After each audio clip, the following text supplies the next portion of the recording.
Okay, so today we are going to be talking about rehabilitation social work, and my name is Bryn Hoden. All right, so starting with the job duties, a rehabilitative social worker is going to perform psychological tests on the client. And the reason for this would be to see what the problems are and what types of resources are going to be needed to achieve the client's goals. And then when we learn about the problems, a rehabilitative social work is going to educate about the rehabilitative services that that agency provides. So this would not just be education for the client, but it would be for their family as well and everyone involved in the process. So after the education, they're also going to provide support. And once again, a rehabilitative social worker is going to provide these services for the client and their family so that they all feel supported and they all feel understood in the whole process of the rehabilitative journey. So, much like any other type of career, there's going to be many methods at approaching the goals. So, just a few of the methods that a rehabilitative social work will use is going to be interviews, counseling, and referrals to other agencies. As we've discussed, not every agency can address every problem. So, this would be the reason for a referral to a different agency. So the overall goal that these job duties contribute to would be making sure that the client achieves their goals of sobriety and making sure that they can continue to function successfully in their lives. So moving on to required education and training, what you would need for attaining this type of career would be a bachelor's degree in a behavioral science. So that could be psychology, human services, social work, anything that's kind of focusing on those human services and helping people out. So you will need to pass some exams before becoming a social worker. And an example of one of those exams would be the Association of Social Work Board's licensing examination. And that would be to attain your license for this type of work and for this type of career. Before you start your career, you also need to do like some training. So, kind of just working in the field before you're in the field yourself. So that could be like an internship with a hospital or an internship at a rehabilitative center. Just kind of anywhere that has the experience that you need before you enter the field yourself. And when you're conducting this kind of work before entering the field, it is going to be at least 1 year that you need before you can go into the career yourself. Okay, so moving on to potential job risks. Unfortunately, this job does carry a lot of risks involved, and it is mostly because of the type of people that you're dealing with. So you are going to be dealing with a lot of dangerous people. Because these people are not in the frame of mind that someone typically is in a healthy and functional way. Because they are addicted to a substance, they're going to be acting out in selfish ways, kind of just doing whatever they need to do to get into just kind of what they need and to make them feel all right. So those can definitely turn into dangerous situations, and a person going into rehabilitative social work just needs to have that in mind, that there definitely could be dangerous situations.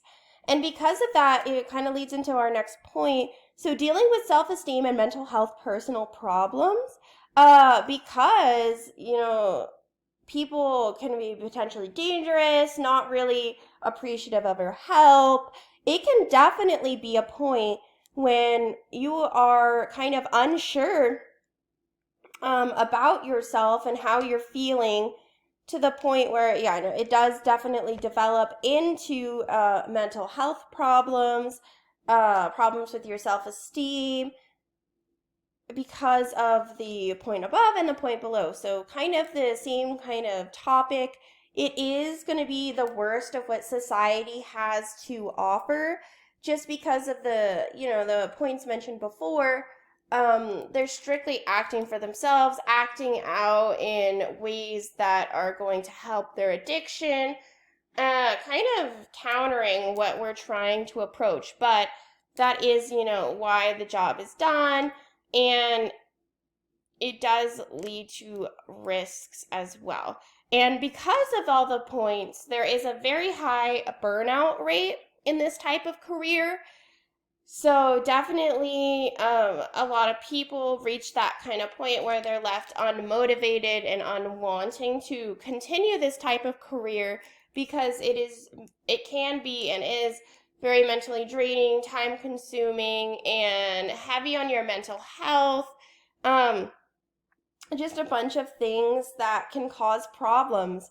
So there are definitely a lot of risks with this career, but moving into potential job rewards, there are many as well. So there is a flexible living style with this career, and that is simply because there are just so many people that are in need of this type of help that rehabilitative service social workers provide. So you could really live anywhere in the world and be able to find a career helping people out with this sort of problem. And another huge reward is knowing that you're helping those in need. So it really does kind of need this type of passion for this job, and definitely someone who knows that when you are helping someone out in this type of way, it's leaving a huge impact on those individuals as well as their family. So I think that type of passion, that type of passion really drives what is, who is cut out for this type of job and what is needed for the help. But in the end, knowing that you're helping those in need is definitely going to be the reason why you're going to push and keep doing the job. So you do earn a decent amount of money doing this type of career. So you do get, on average, about $52,370 in a year doing this type of work. So it is definitely a decent amount of money, and monthly that comes out to about $4,360. So it is a decent way of living, and that aspect in itself can help with the flexibility of your living style. So you'll be able to provide a decent amount for yourself and be able to contribute to that flexible living style. So living somewhere else and continuing to do that type of work is definitely something that is a benefit. So finally, the increased sense of self. So because you know that you're helping all these people, and these particular individuals have that passion to help others, they are going to feel an increased sense of self because they know that they are providing the best care that they can for these individuals. And it makes you feel good. It makes these individuals happy that they're able to provide services to those in need. And then finally, the expected job outlook for this type of career is very positive. So there's not very many social workers in the area of rehabilitation. In the United States, there are about 1 million social workers, and less than 200,000 of those people work in rehabilitative care and social work. So there is definitely, as I mentioned before, a huge need for these type of individuals. So as long as there are people with these type of addictions, there are definitely going to be a huge amount of people in need as well. So it is definitely a positive outlook for this type of job as far as looking for availability in the career as well as maintaining and sustaining the career of choice. So this is a very good area to go into looking at social work as far as outlook. And then finally, these are just some of the sources that I used, or not some, all of them, that I used for this project and the paper. And I thank you guys for listening to me and giving me a chance to talk about this.